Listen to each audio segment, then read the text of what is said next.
আজিৰ এই ভিডিঅ'টো ইম্পৰ্টেণ্ট হ'ব যিসমূহ ছাত্ৰ ছাত্ৰীয়ে 2025 বৰ্ষত HS ফাৰ্ষ্ট ইয়েৰত আছে বা ক্লাছ 11ত আছে সেইসমূহ ছাত্ৰ ছাত্ৰীৰ বাবে এই ভিডিঅ'টো বহুত ইম্পৰ্টেণ্ট হ'ব। তোমালোক বেছি দেৰি নকৰি ভিডিঅ'টো আৰম্ভ কৰি আছোঁ। তোমালোকে ভিডিঅ'টো শেষলৈকে চাবা। তোমালোকে থাম্বনেল আৰু টাইটেল দেখি হয়তো গমেই পাইছা যে এই ভিডিঅ'টো কি হ'বলৈ গৈ আছে। তোমালোকে হয়তো জানা যে যিসমূহ ছাত্ৰ ছাত্ৰী এইবাৰ 2025 বৰ্ষত ফাৰ্ষ্ট ইয়েৰত আছে সেইসমূহ ছাত্ৰ ছাত্ৰীৰ কিন্তু ছেকেণ্ড ইয়েৰলৈ যাবলৈ ৰেজিষ্ট্ৰেশ্যন কৰিবৰ দৰকাৰ আছে। তাৰ কাৰণ তোমালোকৰ ছেকেণ্ড ইয়েৰত গৈ কিন্তু ৰেজিষ্ট্ৰেশ্যন নহ'ব, ফাৰ্ষ্ট ইয়েৰতে ৰেজিষ্ট্ৰেশ্যন কৰিব লাগিব আৰু তোমালোকে ৰেজিষ্ট্ৰেশ্যন কাৰ্ডখন পাবা। ঠিক আছে, তোমালোকে একেবাৰে টপিকত আলোচনা কৰোঁ যে ৰেজিষ্ট্ৰেশ্যন কেনেকৈ কৰিব লাগিব, কিমান দিন তাৰিখ আছে, লাষ্ট ডেট কিমান, ফিজ কিমান লাগিব নালাগিব। তো এই নোটিছখন বাহিৰ হৈছে 18 তাৰিখে, আজি হৈছে 23 তাৰিখ।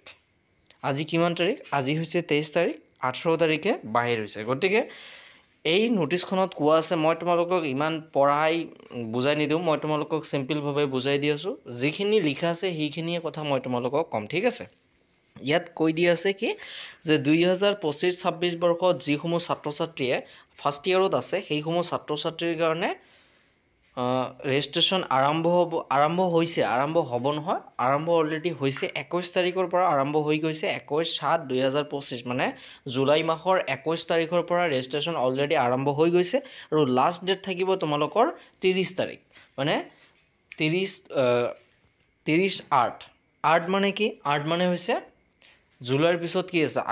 আগষ্ট মাহৰ 30 তাৰিখলৈকে চলিব। গতিকে হয়তো এতিয়াও তোমালোকৰ স্কুলত নোটিছ দিয়া নাই, তাৰ কাৰণ বহুত দিন আছে, সেইকাৰণে তোমালোকক হয়তো এতিয়াও নোটিছ দিয়া নাই। নোটিছ দিব, অতি শীঘ্ৰেই নোটিছ দিব, কাৰণ সকলোবোৰ কাম অতি সোনকালে কৰাটো ভাল। যিহেতু এইবাৰ অফিচিয়েল কাম, সেইকাৰণে অতি সোনকালে কৰাটো বহুত ভাল হয়। ঠিক আছে, তো তোমালোকক নোটিছ দি দিব।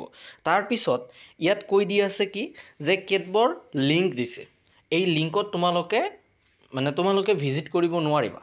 তাৰ কাৰণটো হৈছে এইটো হৈছে মানে কলেজ বা ইনষ্টিটিউশ্যন যিবোৰ আছে, কলেজ বা স্কুল, সেইসমূহে এই লিংকৰ পৰাহে তোমাৰ ৰেজিষ্ট্ৰেশ্যনটো অনলাইনত ছাবমিট কৰিব। ঠিক আছে, এতিয়া গুৱাহাটী যোৱাটো সম্ভৱ নহয়, কাৰণ অনলাইনত দিব, সেইকাৰণে অনলাইনত স্কুল বা কলেজে ছাবমিট কৰিব। ঠিক আছে, তাৰপিছত ইয়াত তোমালোকে এটা ডেট দেখিব পাই আছা, 6/9/2025। তাৰ কাৰণটো হৈছে কি the last date for payment fees, মানে যিটো তোমালোকৰ ফিজ থাকিব সেই ফিজটো 6/9/2025 এইটো হৈছে লাষ্ট ডেট। আৰু লাষ্ট ডেট এইটো মানে কি, এইটো নাভাবিবা যে তোমালোকে ৰেজিষ্ট্ৰেশ্যন এদিন কৰিবা তাৰপিছত ফিজ এদিন দিবা। তোমালোকে যিদিনা ৰেজিষ্ট্ৰেশ্যন কৰিবা, মানে ফৰ্মখন ফিল আপ কৰিবা, সেই ফৰ্মখনৰ লগতে তোমাৰ ফিজটো দিব লাগিব। কিমান ফিজ আছে মই পিছত কৈ দি আছোঁ। ফিজ দিয়াত মানে যিদিনা ফৰ্মখন জমা দিবা সেইদিনা ফিজ দিব লাগিব। আৰু এই যে 6/9/2025 আছে, এই 25 তাৰিখটো 6/9/2025 ডেটটো হৈছে মানে স্কুলৰ কাৰণে, মানে তেওঁলোকে অনলাইনত যে পে'মেণ্ট কৰিব সেইটো লাষ্ট ডেট হ'ব লাগিছে 6/9/2025। ঠিক আছে, তাৰপিছত কি কৈছে যে মানে they are for the principals of all the, এইখিনিত কৈছে যে প্ৰিন্সিপালে যাতে সমূহ ছাত্ৰ ছাত্ৰীক জনাই দিয়ে, যিসমূহ ছাত্ৰ ছাত্ৰীয়ে সেৱা, মানে তোমালোকে ক্লাছ 10ত যেতিয়া মেট্ৰিক পৰীক্ষা দিছে তোমালোকৰ বৰ্ড কিন্তু সেৱা আছিল। গতিকে সেৱা যাৰ আছে তাৰ কোনো ধৰণৰ প্ৰব্লেম নহ'ব, তেওঁতে হয়, মানে যিবোৰে সেৱাৰ আণ্ডাৰত থাকি মেট্ৰিক পৰীক্ষা পাছ কৰিছে সেইসমূহ ছাত্ৰ ছাত্ৰীয়ে ৰেজিষ্ট্ৰেশ্যন কৰিব পাৰিব। আৰু যিসমূহ ছাত্ৰ ছাত্ৰীয়ে বেলেগ বৰ্ডৰ পৰা আহিছে, ধৰি লোৱা CBSE আৰু বেলেগ ধৰণৰ বৰ্ড আছে, সেই বৰ্ডৰ পৰা যদি আহে তেওঁলোকৰ এটা চাৰ্টিফিকেট লাগিব। ঠিক আছে, কি চাৰ্টিফিকেট লাগিব মই তোমালোকক পিছত কৈ দি আছোঁ।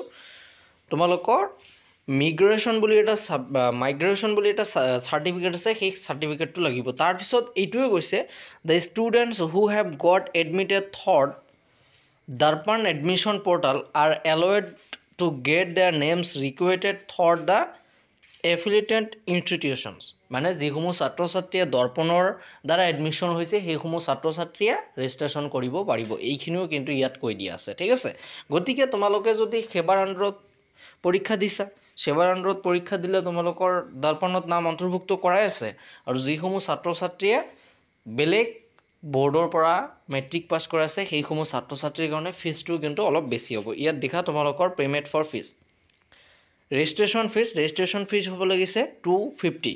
আৰু যিসমূহ ছাত্ৰ ছাত্ৰীয়ে এলিজিবিলিটি ফি মানে applicable in case of migrated students তেওঁলোকৰ 300 লাগিব, ঠিক আছে, 50 টকা অলপমান বেছি লাগিব। তাৰপিছত এই ডিটেইলছখিনি অলৰেডি কৈ দিয়া আছে। লিংক অ'পেন ফৰ অনলাইন 21 তাৰিখে আৰম্ভ হ'ব, লাষ্ট ডেট 30 তাৰিখ আছে। Last date for making payment মই তোমালোকক কৈ দিছোঁ যে এইটো কিন্তু স্কুলৰ, ঠিক আছে, 6 নহয়। তাৰপিছত তোমালোকে দেখা institutes will be have to pay 1000 দি তাৰপিছত ব্ৰেকেটত দি আছে নট ফ্ৰম ষ্টুডেণ্টছ। এই যে 1000 টকা আছে, এই 1000 টকা কিন্তু কোনোবা ষ্টুডেণ্টৰ পৰা ল'ব নোৱাৰিব, কোনো ধৰণৰ ষ্টুডেণ্টৰ পৰা লোৱা নহ'ব। এই 1000 টকা, এই 1000 টকা স্কুলৰ পৰা দিব লাগিব, স্কুলৰ পৰা বৰ্ডে এটা ফিজ ল'ব, ঠিক আছে। ইয়াত কিন্তু দিয়া আছে নট ফ্ৰম ষ্টুডেণ্টছ, ষ্টুডেণ্টৰ পৰা ল'ব নোৱাৰিব। আৰু যদি কোনোবা স্কুলত বা কলেজত তোমালোকক কয় যে 1000 টকা বা 1250 টকা দিব লাগিব, তেন্তে তোমালোকে ধৰিবা ন'টিছখন তাক দেখুৱাবা, স্কুলত দেখুৱাবা যে ছাৰ ইয়াত ন'টিছত ভালকৈ লিখাই দিয়া আছে নট ফ্ৰম ষ্টুডেণ্টছ, ঠিক আছে, তোমালোকৰ ফিজ 250 হ'ব, ঠিক আছে। তাৰপিছত কি কৈছে, এইবিলাক তোমালোকৰ ইমান নালাগে। গতিকে ছাত্ৰ ছাত্ৰীসকল আজিৰ ভিডিঅ'টো ইয়াতে। আৰু ৰেজিষ্ট্ৰেশ্যন ফৰ্মখন কেনেকুৱা আহে মোক তোমালোকে হোৱাটছএপত মোৰ কণ্টেক্ট নম্বৰ আছে, কমিউনিটি পোষ্টত যাবা, মোৰ কণ্টেক্ট নম্বৰ আছে। ৰেজিষ্ট্ৰেশ্যন ফৰ্মখন যদি ফিল আপ কৰিব নোৱাৰা তেন্তে মোক হোৱাটছএপত পঠাই দিব, মই তাক লৈ এটা ভিডিঅ' বনাই দিবলৈ চেষ্টা কৰিম, ঠিক আছে। তো ছাত্ৰ ছাত্ৰীসকল আজিৰ ভিডিঅ'টো ইয়াতে।